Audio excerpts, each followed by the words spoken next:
Бұйырғын басып бұйығып жатқан боз даланың өз сыры, өз тарихы бар.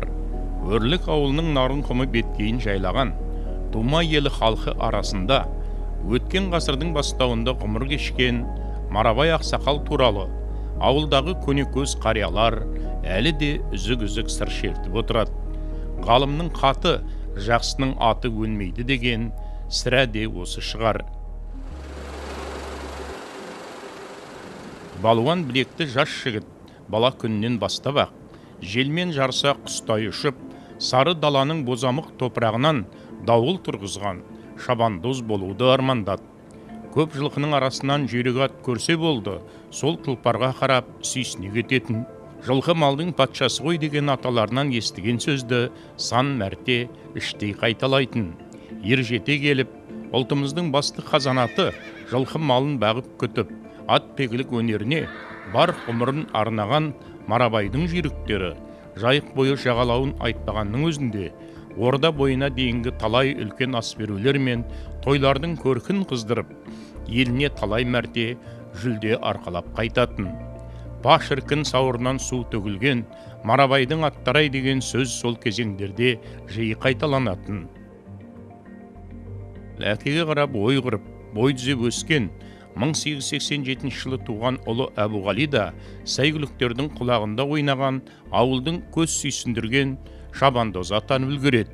Қатарынан озып туған жігерлі жігіт ат баптаумен бірге почтальон қызметін атқарып, елді мекендердің арасына қарапайым хаттар, ақша қаражаттарын, құпия құжаттарын тасумен айналысып, әрі құрметті, әрі жауапты қызметі арқылы өзінің беделін арттыра түседі. Қазан революциясынан кейінгі елдегі дүмпулер, солақай саясат зардабы, Марабай әулетінде азабы мен мазағы көп қиындықтарға жолықтырды.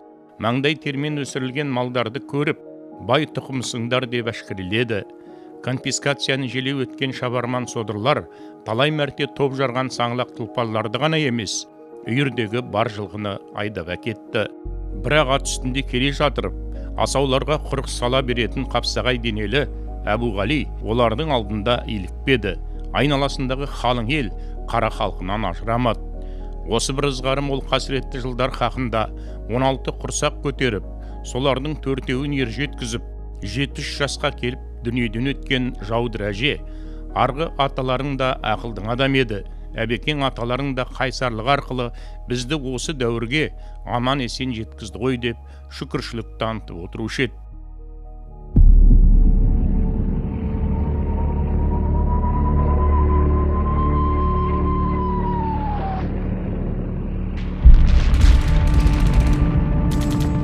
Күйбең тірліктен күн кешіп жатқан қазақ ауылдары жігіттері ұлы отан соғысы басталған сәтте майданға аттанғанында Марабай әулетінен мектепке мұғалім болып жасап жүрген 19 жасар Батырғали, араға бір жыл салып Сапарғали Әбуғалиұлдары да аттана берді. Батырғалидың Брянскінің ұрыс таласынан басталған ерлік жолы Кеңес одағы батыры Константин Константинович Аркасовский басқарған нөмірі 1 Белоруссия майданында жалғасты. Ол бірнеше рет жараланғанымен бұйырмыс пен жеңісті аман сау қарсылап, 1945 жылғы 24 маусымдағы Москвада өткен жеңіс парадына қатынасу құрметіне ие болды. Сұрапыл соғыс шаңырақтан шыққан екінші жауынгер Сапарғалидың өмірін ерте үзіп түсті. 31 наурыз 44 жылы Украина елінің Гуштин деген елді мекенінде ерлікпен қаза тапты деген қаралы қағаз елге келіп жетті. Ата-анасының туған жерінен топырақ бұйырмай, сүйегі қай жерде қалды екен-ау деген өмірлік уайымын кейін немересі Ермек Нәсіпқалиұлы іздеп тауып, топырағын ата-анасы зиратына жеткізетінін, олардың рухы мүмкін кейін сезгенде шығар. Содан бері Украинаның Скала-Подольск қаласындағы обелискіде есімі жарқырай жазылған Сапарғали Марабаев ерлігін бағалайтын Нәсіпқали ұрпақтары батыр аталарының басына барып тұруды өз парыздары деп санап келеді. Қос батыр, қос тағдыр, өмір әр адамға әртүрлі қалыптасатынның шын айғағы. Батырғали Әбуғалиұлы елге оралған соң бар ғұмырын қаржы саласымен байланыстырып, 1948-69 жылдары Гурьев қалалық Сбербанкі, 69-86 жылдары облыстық мемлекеттік банк конторы директоры қызметтерін абыроймен атқарып, кеудесіне қаржы саласының үздігі төсбелгісін тақты. Қазақта ағасы бардың жағасы, інісі бардың тынысы бар деген қағидалы сөзде айтылғанындай, екі ағасы майданға аттанып, қос қария қиналған тұста жастай етік тігетін ісмерлігімен танылған Қуанышқалиұлдары үй үшін асырап, жас болса да белсенділік танытты. Кейін геофизикалық салада 30 жылдан астам қызмет жасаған бұл азаматта тағдырға мойымай қарсы тұра білетін еңбек сүйгіштігімен, ағайын арасындағы адамшылығымен ерекшеленді. Марабай бабасынан басталған әулеттегі қиыншылықтар мен қуаныштардың кейінгі жағын көріп, жоғына жасымай, барына тасымай, анасының айналайынымен ержеткен Нәсіпқалидың өмір жолын Құдайы үнемі ақ жолдарға қарай бастады. Мектеп бітірген жылы Москваның Губкин атындағы мұнай газ институтының студенті болып қабылданып, әуелден ақ сезімтал, ішкі жан дүниесін ақылмен әрлет, білімін зерделеді. Құлсарыдағы күрделі жөндеу мекемесінен басталған алғашқы қадам прорва бұрғылау басқармасының бас инженері, жаңа өзенді игеру жылдарындағы басшылықтар, Маңғыстау аудандық партия комитетінің хатшысы, облыстық атқару комитетінің төрағасы, Қазақ КСР халықтық бақылау комитеті төрағасының бірінші орынбасары, Маңғыстау облысы әкімінің бірінші орынбасары, Маңшылақ мұнай өндірістік басқармасының бас директоры, Қазақ Ойыл ұлттық мемлекеттік компаниясының президенті кеңесшісі, 11-ші сайланған Қазақ КСР жоғарғы кеңесінің депутаты, мұнайшы қоғамдық қоры төрағасы қызметтерінде болып, тәуелсіз еліміздің егемендігі жолында асқаралы істерімен өз үлестерін қосты.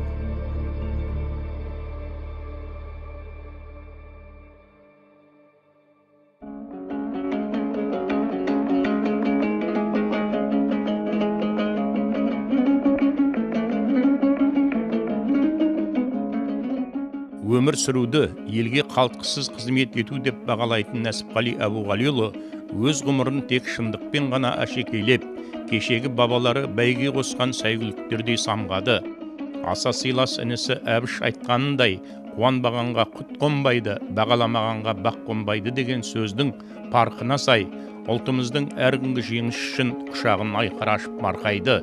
Кеудесінде жарқыраған қос еңбек қызыл ту, құрмет ордендерін, Ақтау, Жаңаөзен қаласы және Америка құрама штаттарының Техас штатының Даллас қаласы құрметті атақтарын халқымен бірге жеткен биіктігімде бұғын.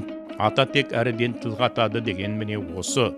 Ұлтының ырысы Маңғыстаудың марғасқасы атанған пейлі теңіз Қайран аға 2007 жылы дүниеден өткенімен, артындағы жан сарайы жарқырай жүріп, айналасын ай жарығын түсірген жан жары Ләйла Оқанқызы бастаған, Ермек, Жақып, Светлана, Сәуле ұл-қыздары қостаған немере жиендері арқылы әке ғұмыры мәңгілікпен жалғасып жатыр.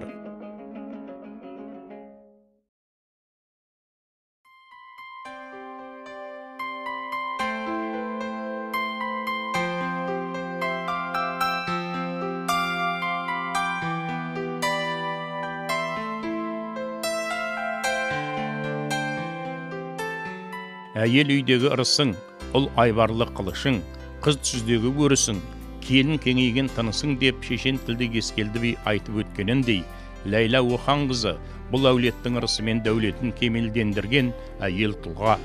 Жанарлары мөлдіреген, жүректері елжіреген, үмітке сендіре білген немерелері мен жиендерін арнап, аузынан айналайыны төгілген мөлдір бұлақтың бастауы.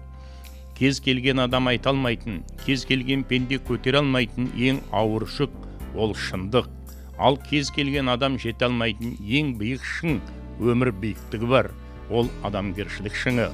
Осы екі ұлылық, шындық пен адамгершілікті қос қанат серік іспеттес қастерлеген Марабай қарт ұрпақтарының бүгінгі көшбасшылары, ағайынды Ермек пен Жақып Марабаевтар қазақ мұнайын өндіру саласындағы шетелдік алып компанияларды басқарып жүрген мемлекетіміздің білікті инженерлері.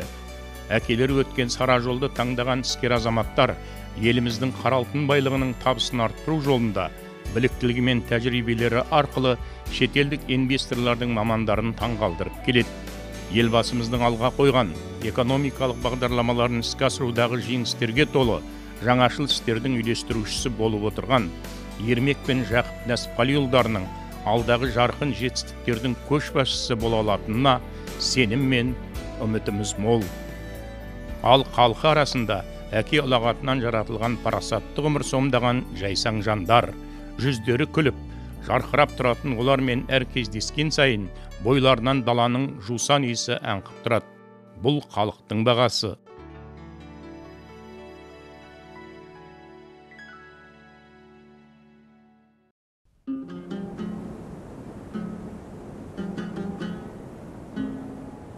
Осыдан 5 жыл бұрын қазіргі ұрпақтар Нарын жағалауындағы Марабай ақсақалдың зиратын тауып, басында ас беріп, бабалар рухына Құран бағыштады.